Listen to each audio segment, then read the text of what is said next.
Happy Information Wednesday, Shalise McQueen here. I'm talking about workers' compensation today. It's a new year, but the same rules apply, and we have new threats to talk about. So let's jump in. Workers, first and foremost, some housekeeping. Minimum wage did get increased as of January 1st, 2022, from $12.15 an hour to $12.80 an hour.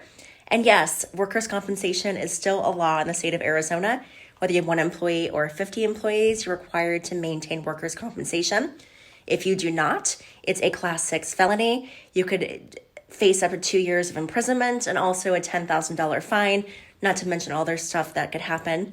So it's really important that you do maintain workers' compensation.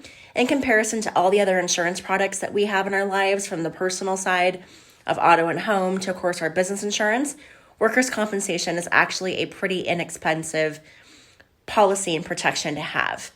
Just like every insurance policy I always preach, not every insurance company is designed equally. So it's important that you do pay attention to all the endorsements outlined in your policy and, more importantly, exclusions. Common exclusions I see amongst other workers' compensation insurances is officers and owners are typically excluded. What's great about Farmers is we do offer workers' compensation for the owner and officer as well.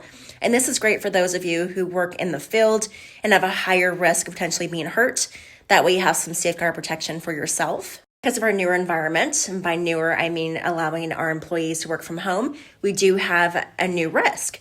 And it's that risk of workforce versus workplace. And even if we allow someone to work from home, we need to make sure as an employer that we are safeguarding their workspace. We're making sure that they are keeping a clean and safe area for them to work from. Because unfortunately, we're seeing workers' compensation claims in the industry come forward where people are trying to claim that they were hurt at home while on the job. And that's very hard to prove. So right now, there's lots of lawsuits out there. So it's important as an employer to make sure, once again, that you do an audit of your employees' workspace from home and just try to make sure that there's no issues of potential risk for a workers' compensation claim. The big trend we're seeing in the workers' compensation arena is just COVID-19 impacts. There's pending lawsuits with spouses that may have lost their loved one from COVID and just trying to prove the fact that it came from work or not work. And that's why these suits have not been paid out per se. So it's just important to make sure that you have protocol in place for your employees to safeguard them.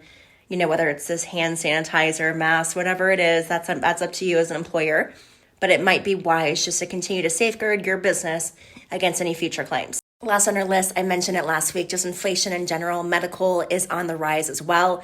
Nothing seems to be safe anymore. So definitely pay attention to your underlying limits under your workers' compensation policy. Again, I'm a business owner just like you guys. I understand the bottom line because I have the same one you guys do. I face the same challenges. So I definitely get it. So feel free to use me as a resource. Farmers as a whole has a great workers' compensation policy. And like I said, we insure your officers and owners just like we do your employees. So take advantage of that because it's definitely unique compared to the industry. As always, ask yourself, are you protected? If I could be of any assistance, you can email me at cmcqueen@farmersagent.com or call me at 602-525-5665. We'll see you all next week.